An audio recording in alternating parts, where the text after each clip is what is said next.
There was a comment made after a lot of hard effort, a lot of running and gunning.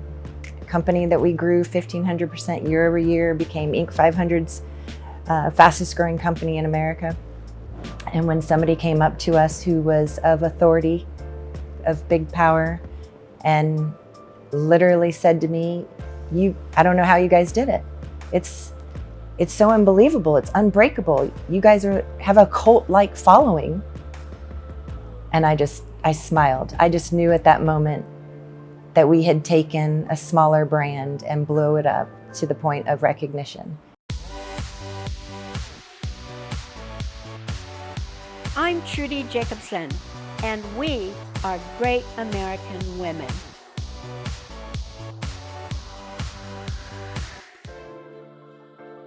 I am Miranda Fuller, and we are here at Virtra.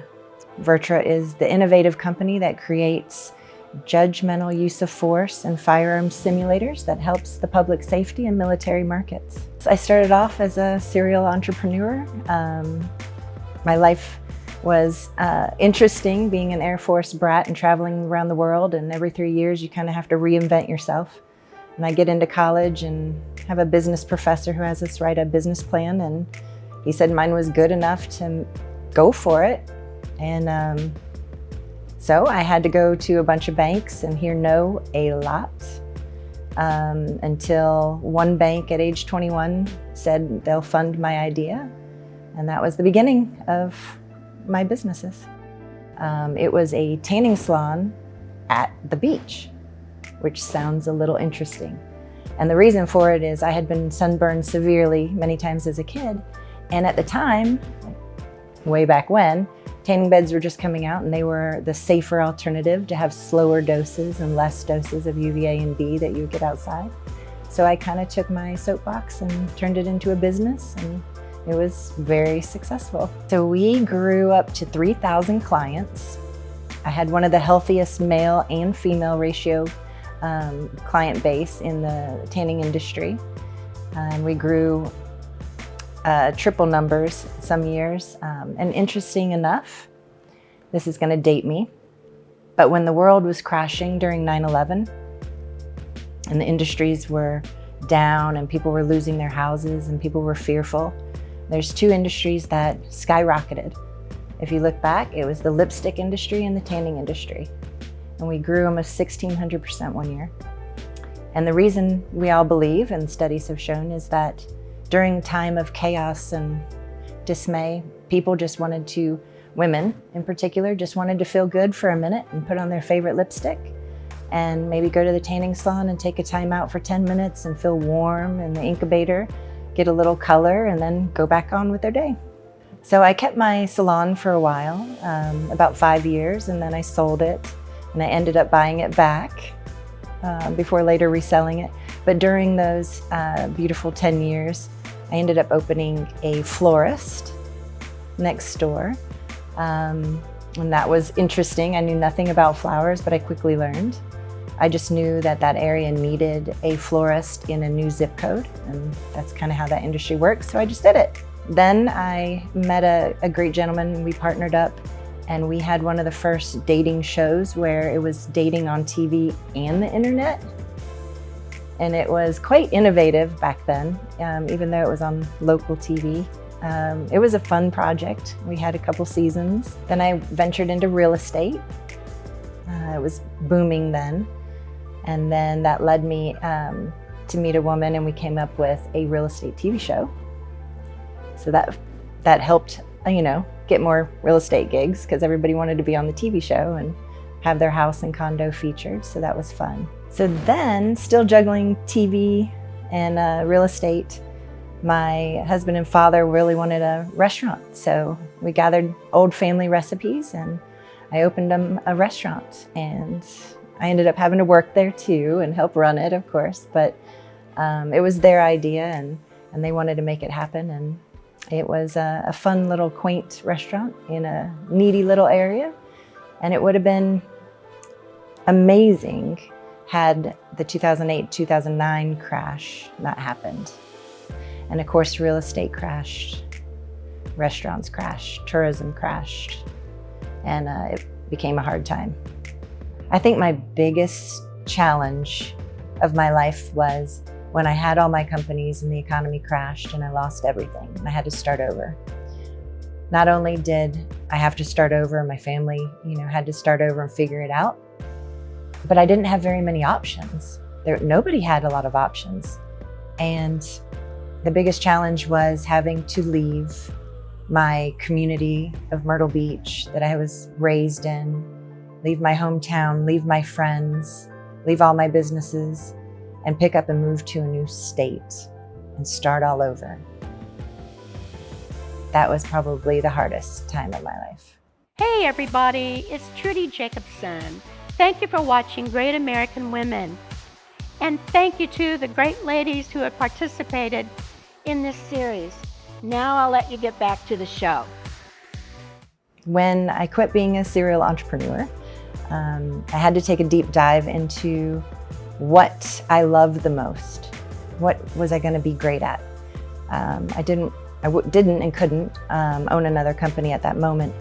So I looked at the marketing and that I had done. And I said, well, this is definitely my path.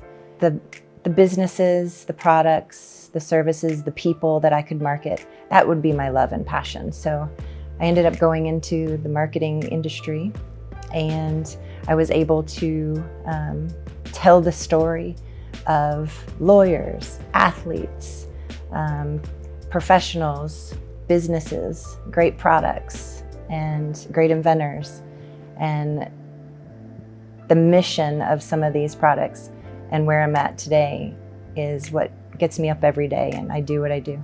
So to me, marketing is the art and science of creating need. Whether it's for a product, a service, an invention, a company, you're really driving the customer's desire for the need. And ultimately, from first touch to when they're so happy with it, they become your influencer and tell everybody else about it and sell your product for you. I love speaking with the customers and hearing their story and retelling their story. That is my passion, especially when you have such a great product, such a great customer base. Their story needs to be told. And especially in the law enforcement industry, it's not told often enough. So it's my mission to make sure that I tell those stories every chance I can. Whether I get them in an article, in the magazine, on a website, on the nightly news, if I blast it out to our customer base and everybody who's involved, I want to put them on a pedestal and lift them up and let their story be told. So I believe currently this is marketing aligned with a mission to save lives. And that resonates with me to the core. It aligns with my personal values and how I like to live life. So finding a job and a career that aligns so well, it's a match made in heaven. So I now believe in my elder years about some work-life balance. I would say in my 20s and 30s, I had an issue with it. I was definitely career-driven and trying to prove myself in so many different venues. And as I got older, I realized the work-life balance, there's key. I used to feel selfish when I would go to the gym or go get my hair and nails done, or even take a lunch, that I was taking time away from my work or my team who needed me, or my family. So I am a volleyball mom. She's 14, she's amazing. She keeps me going every day, and she surely, hopefully, will appreciate hard work and ethic and everything I've taught her in life since she's my only one.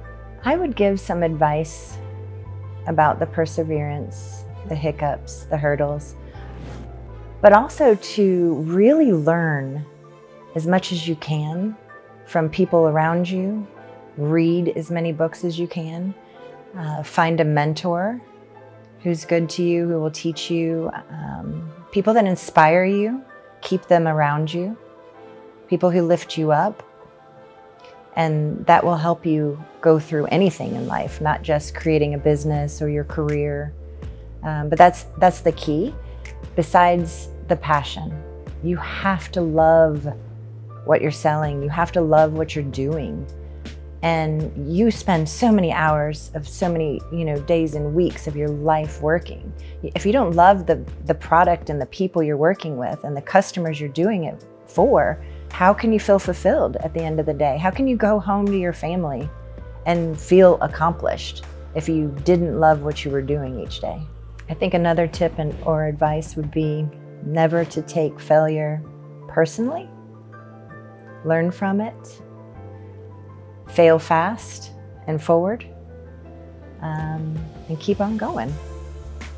Remember when we were younger, we almost all felt invincible? Is that a way of summing it up, invincible? And as we get older, we get less risky, a little risk adverse. I think we need to remember our younger selves and always have that invincible spirit and go for it, because you're never going to regret it. You may regret never trying it, but you won't regret going for it. I would say to the women out there that have the desire, the thought even, to do something bigger, better, more extravagant, get out there on their own, to do it. I don't think there's ever wrong answers. I think there's just different opportunities to solutions you haven't figured out yet, but you can figure it out. I am Miranda Fuller, and I am a great American woman. Thank you for watching Great American Women. If you or anyone you know would like to be considered for a Great American Women episode, contact us today. And don't forget to like, comment, and share. We look forward to hearing your story.